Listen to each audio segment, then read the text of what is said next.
ดี๋ยวคุณตาสมมติว่าคือน้องๆแต่งงานภายในสามารถแบบนุ่งสงได้บ่คือน้องๆนุ่งเบิ่งแล้วนี่ บ่ได้ ใส่บ่ได้บ่คือบ่ได้เนาะเป็นหยัง ผิดหีดบ่นี่นะ พิธีเฮ็ด บ่ บ่ ได้ผิด แต่ว่า เขาว่า ไผเว้าเนาะ แบบบ่เหมาะสมเนาะ ผัวบ่เว้าด้วยว่า เพราะ เป็น ว่า หยัง บ่หรือว่า แม่ย่า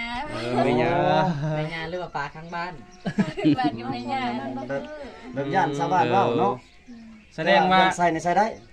ใช้ได้เนาะ ใส่ได้แต่ว่าบ่อยากใส่ซื่อๆเอา คันใส่ก็ต้องในซ่อนสินนำบ่เอาสินซ่อนข้างนอก อย่ามันหลุด คือเฮ็ดลายบอลเนาะคือเฮ็ดลายบอลเขาใส่ส่งนี่ต้องเอาสินอยู่ทางนอก แม่น นั่นบ่ จังเลย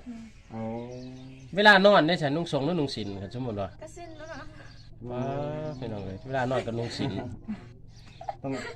ถือว่าเป็นประเพณีอันหนึงพี่น้องเอ้ย แสดงว่าบัตรออกไปเล่นไปหัวหามหมู่หาครูหันบ่ได้ แม่นต้องได้นุ่งสินไป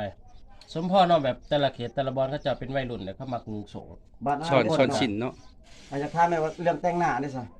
แต่งหน้าแต่งตานี่ได้บ่ ได้บางคนได้ ท่านนี้บ่ได้ท่านนี้บ่ได้ได้ บางคนก็ได้บางคนก็บ่ได้ โอ้ขึ้นกับ ขึ้น อีกตามครอบครัว นี่เนาะ อีกตามครอบครัวบุคคล ขึ้นกับผัวเนาะว่าไงซะเนาะ ขึ้นกับผัวเพิ่นให้แล้วก็แต่งเนาะน้อง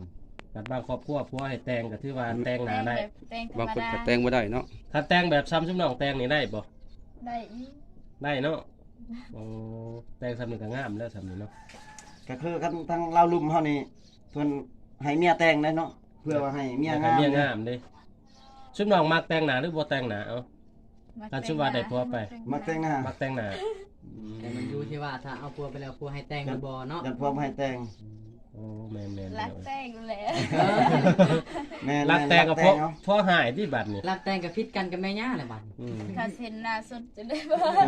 คันสมมุติว่าแต่งหน้าร้ายนี่เป็นได้ครับว่ามีผู้บ่าวบ่ แม่ เพราะว่ายังลมเบาๆเนาะ แม่ ยันพัว ว่า เว้า ว่า บ่ กะย่านผู้บ่าวมักเมียตัวเองเนาะ แม่น อย่าชุดร้ายไปนั่นเลย ก็ห่วงเนาะ ห่วงเมียเนาะบ่ ๆ ก็ ทางเฮานี่ถ้าว่าหึงหวงนี่อยากให้เมียงามในทางเฮานี่แม่น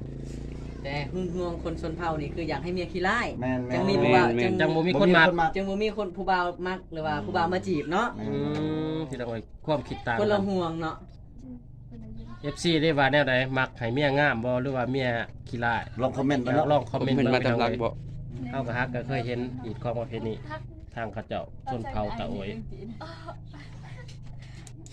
โอ้ย เก็บได้บ่